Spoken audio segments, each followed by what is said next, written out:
Welcome to A Year of War and Peace. I'm your host, Brian E. Denton. A Year of War and Peace is a daily, year-long, chapter-by-chapter reading of and meditation on Leo Tolstoy's epic novel, War and Peace. In these videos and podcasts, you'll be treated to a free reading of one chapter per day of the novel, plus a reflective essay I've written individually tailored to that day's chapter. These readings are offered for free, though if you'd like to support me, you can do so in one of three ways. First, you could purchase my ebook, A Year of War and Peace. It features the entire novel, plus all of my reflective essays, and it's only $2.99 on Amazon.com. You could also become a patron at patreon.com/Brian E. Denton. If you sign up there, you'll receive a sonnet once a month, plus a link to an ebook of my collected sonnets. Finally, if you like, you can make a one-time donation to my PayPal account. The email there is brianedenton@gmail.com. You can also use that email to contact me. I'd be happy to hear from you. Your support is greatly appreciated.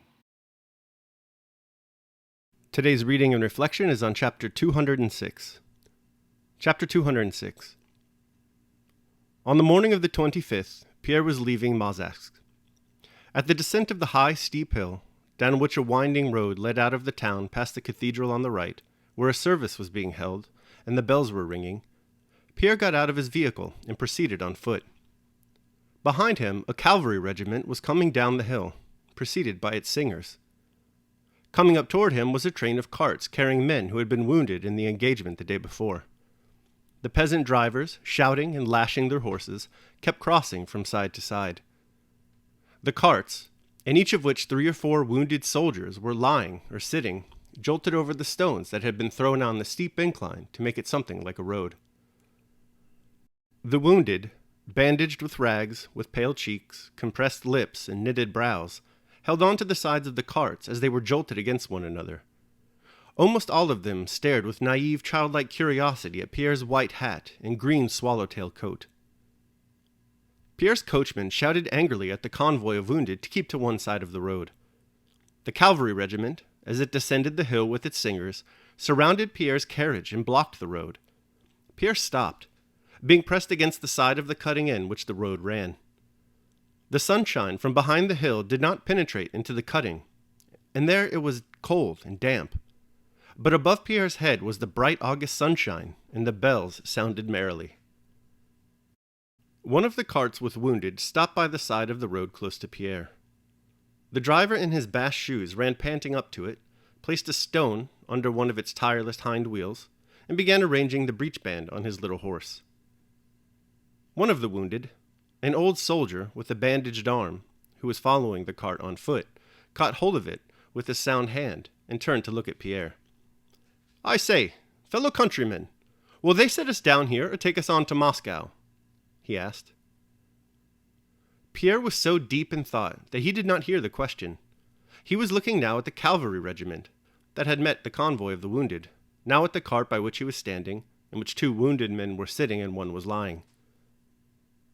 One of those sitting up in the cart had probably been wounded in the cheek. His whole head was wrapped in rags, and one cheek was swollen to the size of a baby's head.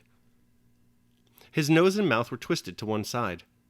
This soldier was looking at the cathedral and crossing himself. Another, a young lad, a fair-haired recruit as white as though there was no blood in the thin face, looked at Pierre kindly with a fixed smile. The third lay prone so that his face was not visible. The cavalry singers were passing close by. "Ah, lost, quite lost, is my head so keen, living in a foreign land," they sang their soldiers' dance song. As if responding to them, but with a different sort of merriment, the metallic sound of the bells reverberated high above, and the hot rays of the sun bathed the top of the opposite slope with yet another sort of merriment. But beneath the slope, by the cart with the wounded near the panting little nag where Pierre stood, it was damp, somber, and sad.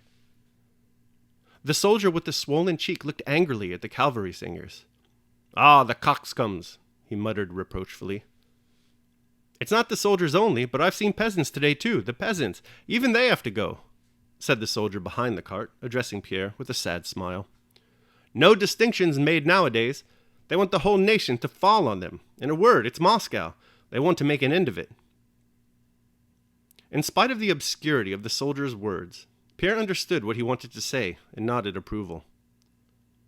The road was clear again. Pierre descended the hill and drove on. He kept looking to either side of the road for familiar faces, but only saw everywhere the unfamiliar faces of various military men of different branches of the service, who all looked with astonishment at his white hat and green tailcoat. Having gone nearly 3 miles, he at last met an acquaintance and eagerly addressed him. This was one of the head of the army doctors. He was driving toward Pierre in a covered gig, sitting beside a young surgeon, and on recognizing Pierre, he told the Cossack who occupied the driver's seat to pull up. "Count, your excellency, how come you to be here?" asked the doctor. "Well, I wanted to see—" "Ah, yes, there will be something to see." Pierre got out and talked to the doctor, explaining his intention of taking part in a battle. This guy. The doctor advised him to apply direct to Kutuzov. "Why should you be God knows where out of sight during the battle?" he said, exchanging glances with his young companion. "Anyhow, His Serene Highness knows you and will receive you graciously. That's what you must do." The doctor seemed tired and in a hurry. "You think so? I wanted to ask you, where is our position exactly?" said Pierre. "The position?" repeated the doctor. "Well, that's not my line." "Drive past Tartarnova. A lot of digging is going up there. Go up the hillock and you'll see." "Can one see from there? If you would."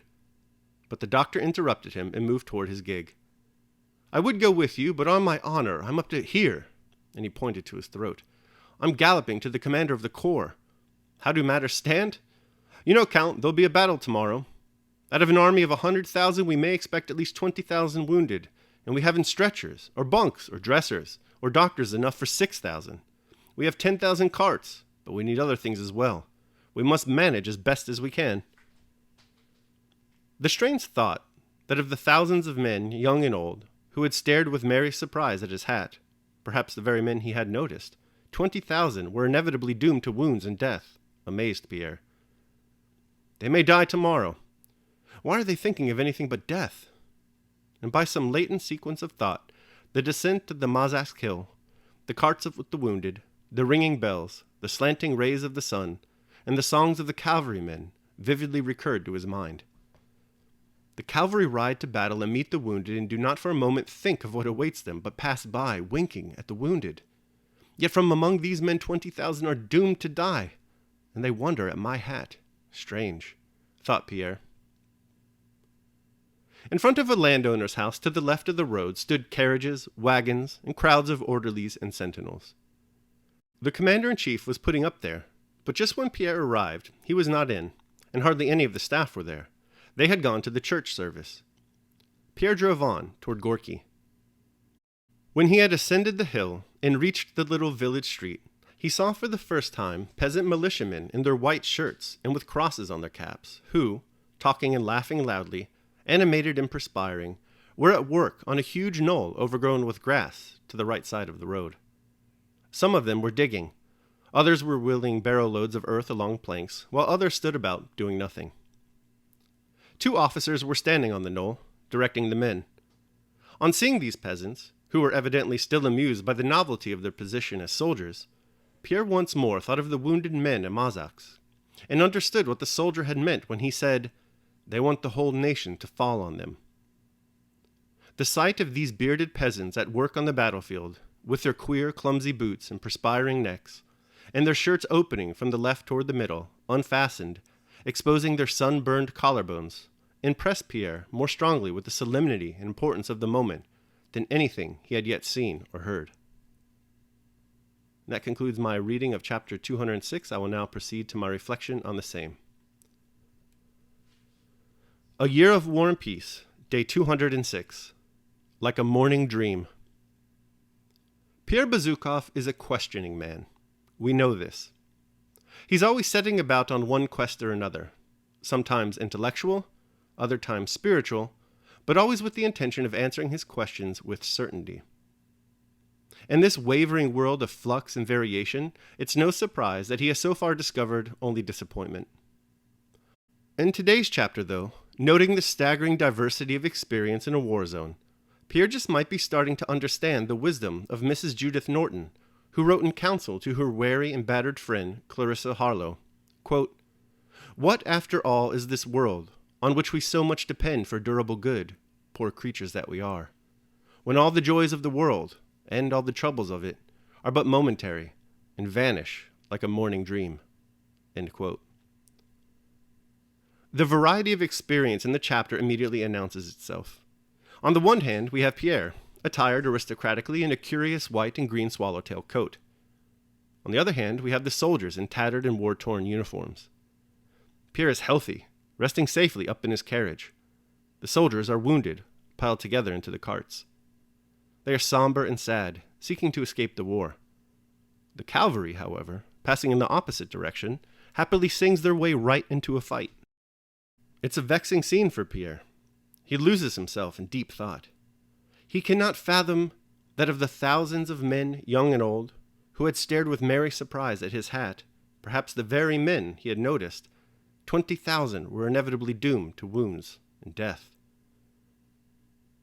And then, as so often occurs in Tolstoy, peasants appear in order to unwittingly offer some life lessons. The peasants, just like Pierre and the wounded soldiers, have their own radical changes in circumstance to worry about. Whereas for probably their whole lives they've been expected only to work Russia's farms, they have now been drafted into the militia and are expected to go to war. You'd think they'd share in the somber and sad mood. But instead, we're told that they are talking and laughing loudly, animated and perspiring, as they work the killing fields. The peasants' indifferent response to and acceptance of change makes a strong impression on Pierre. Daily meditation. Acquire the contemplative way of seeing how all things change into one another, and constantly attend to it, and exercise thyself about this part of philosophy. For nothing is so much adapted to produce magnanimity. Such a man has put off the body, and as he sees that he must, no one knows how soon, go away from among men and leave everything here, he gives himself up entirely to just doing in all his actions, and in everything else that happens, he resigns himself to the universal nature. Marcus Aurelius, Meditations. All right, that concludes my reading of and reflection on chapter 206. I hope you enjoyed it. Thanks so much for listening today. Remember that if you'd like to support me, you can do so either by purchasing the ebook, A Year of War and Peace, becoming a patron at patreon.com, or making a one-time donation to PayPal. The links to all that are down below in the show notes. Tomorrow, we will be reading and reflecting on chapter 207. I hope you'll join me. Until then, take care of yourselves and others.